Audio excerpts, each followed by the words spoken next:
یہ چند سوالات ہیں جو دعوت و تبلیغ کے متعدد افراد کی طرف سے بار بار سامنے آتے رہے ہیں اور ان سوالوں کا جواب مختصراً لکھا گیا ہے۔ سوال نمبر 1، کیا دارالعلوم دیوبند نے مولانا صاحب کے حوالے سے واقعتاً اس طرح کا کوئی فتویٰ دیا ہے کہ وہ اب کیا فتویٰ ہے وہ امت مسلمہ بالخصوص عام تبلیغ احباب کو دارالعلوم دیوبند اس بات سے آگاہ کرنا اپنے فرض منصبی سمجھتا ہے کہ مولانا صاحب کم علمی کی بنا پر اپنی افکار و نظریات اور قرآن و حدیث کی تشریحات میں جمہور اہل سنت والجماعت کے راستے سے ہٹتے جا رہے ہیں، جو بلا شبہ گمراہی کا راستہ ہے۔ اس لیے ان باتوں میں ثبوت اختیار نہیں کیا جا سکتا، اس لیے کہ نظریات اگرچہ فرق کے ہیں لیکن یہ چیزیں اب عوام میں تیزی سے پھیلتی جا رہی ہیں۔ جماعت کے حلقے میں اثر و رسوخ رکھنے والے معتدل مزاج اور سنجیدہ اہم ذمہ داروں کو ہم متوجہ کرنا چاہتے ہیں کہ اکابر کی قائم کردہ اس جماعت کو جمہور امت اور سابقہ اکابر ذمہ داروں کے مسلک و مشرب پر قائم رکھنے کی صحیح کریں، اور مولوی محمد سعد صاحب کے جو غلط افکار و نظریات عوام الناس میں پھیل چکے ہیں ان کی اصلاح کی بھرپور کوشش کریں۔ اگر انہیں فوری قدم نہ لگائے گئے تو خطرہ یہ ہے کہ آگے چل کر جماعت تبلیغ سے وابستہ امت کا ایک بڑا طبقہ گمراہی کا شکار ہو کر فرقہ ضالہ کی شکل اختیار کر لے گا۔ یہ دارالعلوم دیوبند کا فتویٰ ہے۔ اس سلسلے میں پوچھا جا رہا ہے کہ واقعی دارالعلوم کا فتویٰ یہ ہے؟ جواب لکھا گیا، یقیناً دارالعلوم دیوبند نے ایک نہیں متعدد فتاوی جاری کیے ہیں اور ان کی تائید مدرسہ مذاہب سہارنپور اور دیگر بے شمار مدارس نے کی۔ یہ فتاوی باہر کے ممالک کے علماء مثلاً علماء ساؤتھ افریقہ، علماء بنگلہ دیش وغیرہ متعدد ممالک نے بھی لکھے ہیں۔ دوسرا سوال پوچھا گیا، کیا اگر ایسا ہے یعنی دارالعلوم دیوبند کا فتویٰ ہے تو کیا دارالعلوم نے یہ فتویٰ اجرت میں دیا یا کسی شخص کی رعایت میں بغیر ٹھوس تحقیق کے دیا ہے؟ جواب، دارالعلوم دیوبند اور دیگر بے شمار اہل مدارس علماء اور جماعتوں نے جو فتاوی لکھے ہیں وہ نہ تو اجرت میں لکھے گئے نہ ہی کسی کی رعایت میں لکھے گئے، بلکہ جناب مولانا سعد صاحب آندوی کے بے شمار بیانات تحریرات کو خود سننے اور پڑھنے کے بعد اور نجی طور پر بار بار ان کو متربی کرنے کے بعد جب اپنی اصلاح کرنے کے بجائے اپنی انحرافات و باطل استدلالات اور تحریر زدہ خیالات کی اصلاح کرنے کے بجائے ان کو بار بار ان کا اعادہ کرتے رہے تو دارالعلوم دیوبند نے یہ فتویٰ دیا جو ابھی آپ کو سنایا گیا۔ تیسرا سوال پوچھا گیا، اگر واقعی ایسا فتویٰ دارالعلوم نے دیا ہے تو کیا دارالعلوم نے اس کے بعد اپنے موقف میں کسی طرح کی ترمیم کی؟ یہ سوال غالباً اس لیے کیا جا رہا ہے کہ بہت سارے بھائی سمجھتے ہیں کہ دارالعلوم دیوبند نے یا تو فتویٰ دیا ہی یا موقف میں تبدیلی کر دی یا رجوع ہو چکا ہے، تو یہاں کے بہت سارے حضرات جو ہے وہ تردد کے شکار ہوتے ہیں۔ اس پس منظر میں یہ سوال پوچھا گیا کہ جواب، دارالعلوم دیوبند نے یہ فتویٰ برمحل و بروقت دیا۔ یہ عموماً مدار دارالعلوم دیوبند کے تحفظ دین کا فرض منصبی ہے۔ مولانا صاحب کی طرف چونکہ کوئی رجوع نہیں پایا گیا اس لیے نہ تو دارالعلوم دیوبند نہیں اور نہ ہی کسی دوسرے مدرسے کے ادارے کے دارالفتہ نے اپنے موقف میں کوئی تبدیلی یا ترمیم نہیں کی اور نہ اپنا فتویٰ واپس لیا۔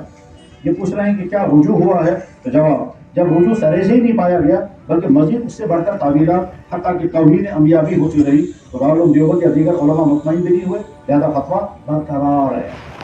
اس کے بعد سوال ہے، دارالعلوم دیوبند کے فتوے کی روشنی میں کیا مولانا صاحب کو امیر ماننے والی جماعت جو مولانا موصوف کی انہی نظریات و اشاعت کی ترویج کرتی ہے جن پر فتویٰ جن نے دارالعلوم نے سخت گرفت کی ہے، ان سے وابستہ حضرات کا مزاج کس طرح کا بن رہا ہے اس کا اندازہ اس بات سے بھی ہو سکتا ہے کہ جب ابھی کچھ دنوں پہلے حضرت مولانا مفتی ابوالقاسم دامت برکاتہم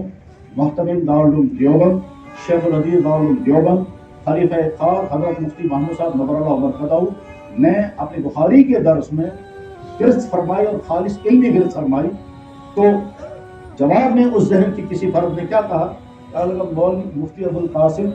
کو چاہیے کہ پہلے عالمی امیر المومنین کے سامنے دوزانوں آ کر بیٹھیں اور پھر 4 مہینے لگائیں، اس کے بعد ان کو یہ باتیں سمجھ میں آئیں گی، اس وقت تک یہ باتیں ان کی قوت نہیں۔ یہ وہ مزاج بن رہا ہے۔ تو کیا اس صورت ذمہ داروں نے گرفت کی ہے ان کے ساتھ تعاون کرنا، ان کے ساتھ جڑ کر ان کے کام کا رفیق بننا، ان کی ترویج کرنا کیا درست ہے؟ یہ بات ملحوظ نظر رکھنے کی ضرورت ہے کہ مولانا موصوف کی فکر سے وابستہ افراد و جماعتیں تدریجاً دارالعلوم،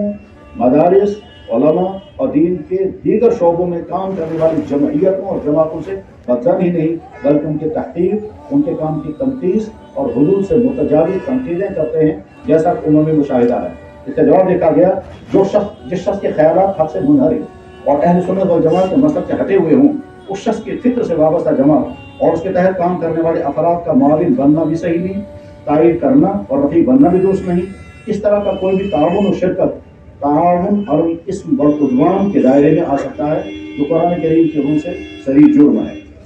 کچھ حضرات یہ کہتے ہیں کہ یہ اختلاف جو ہے یہ بڑوں کا ہے, ہم چھوٹوں کو اس میں نہیں آنا چاہیے. اس کا جواب دیکھا گیا یہ اختلاف صرف بڑوں چھوٹوں کا نہیں ہے بلکہ حق و ناحق کا اختلاف ہے, کیونکہ دین میں تحریف ہو رہی ہے اور باطل تعبیرات کے ذریعے غلط تعبیر خیرات کی اشاعت ہو رہی ہے. حتیٰ کہ دین کو صرف 6 باتوں میں مناسب بتایا جا رہا ہے. اسے یہ اختلاف بنیادی اختلاف ہے. لہذا یہ کہنا کہ صرف بڑوں کا اختلاف ہے, چھوٹوں کے سے لا تعلق رہ کر صرف کام کرنا چاہیے, یہ تصور غلط ہے. ایک اہم سوال یہ پوچھا گیا کہ فقہ سے وابستہ علماء یا نرم گوشہ رکھنے والے حضرات یا معاون و معین بننے والے علماء جو خود اسلامی مدارس سے فضیلت یافتہ ہیں, ان کی ذمہ داری اس بارے میں کیا ہے؟ جواب, وہ علماء جس سلسلے میں معاون یا معین ہیں یا نرم گوشہ رکھتے ہیں, ان کی ذمہ داری یہ ہے کہ وہ اس حدیث مبارک کو ملحوظ رکھ کر اپنے رویے کے متعلق دیانتداری اور آخرت میں جواب دہی کے احساس کے ساتھ غور کریں. ان کی ذمہ داری یہ ہے کہ وہ اس حدیث مبارک کو ملحوظ رکھ کر اپنے رویے کے متعلق دیانتداری اور آخرت میں جواب دہی کے احساس کے ساتھ غور کریں اور حفاظت دین کے تقاضوں کو سامنے رکھ کر اپنے لیے فیصلہ کریں. حدیث یہ ہے يحمل هذا العلم من كل خلق عدول ينفون عن تحريف الغالين وانتهاء المبتلين وتأويل الجاهلين. آپ میں سے جو حضرات اہل علم ہیں وہ اس حدیث کے مفہوم سے واقف ہیں, اور جن حضرات کو غور کرنے کی دعوت دی جا رہی ہے وہ خود اس حدیث کو سمجھتے بھی ہوں گے, سمجھیں گے بھی, نصیحت بھی دیتے ہیں. اس حدیث کے روشنی میں علماء کی ذمہ داری یہ بتائی گئی ہے کہ اگر دین میں تحریف ہونے لگے, باطل تعبیرات کے ذریعے دین میں ترمیم یا تبدیلی کی جانے لگے, تو اس صورت میں معاون بننے کے بجائے دین کے محافظ بنے اور اپنا دینی و مذہبی فرض سمجھتے ہوئے اس باطل کی حتم مقدور تردید کرے. آخری سوال, کیا واقعہ مولانا موصوف کے نظریات میں دین سے انحراف, غلو, تحریف, غلط اجتہادات اور مدارس اسلامیہ کے متعلق منفی تصورات اور ملحوظات پائے جاتے ہیں؟ جواب, یقیناً مولانا صاحب کے بیانات ملحوظہ تحریرات میں تحریف دین بھی ہے, غلط غلو بھی ہے, باطل اجتہادات بھی ہیں, ثابت فاسدات بھی ہیں. نیز مدارس اسلامیہ کے متعلق غلط اور فاسد خیالات بھی ہیں جو ان کے بیانات اور ملحوظات سے واضح ہیں. اوپر درج شدہ سوالات اور ان کے جوابات کی روشنی میں علماء و مفتیان کرام کی مجلس کا یہ متفقہ فیصلہ ہے کہ جناب مولانا محمد سعد صاحب کے غلط نظریات کی تائید اور ان کی جماعت کے ساتھ تعاون کسی طرح بھی درست نہیں ہے. کیا حضرات مطمئن ہیں اس پر؟ جی الحمدللہ.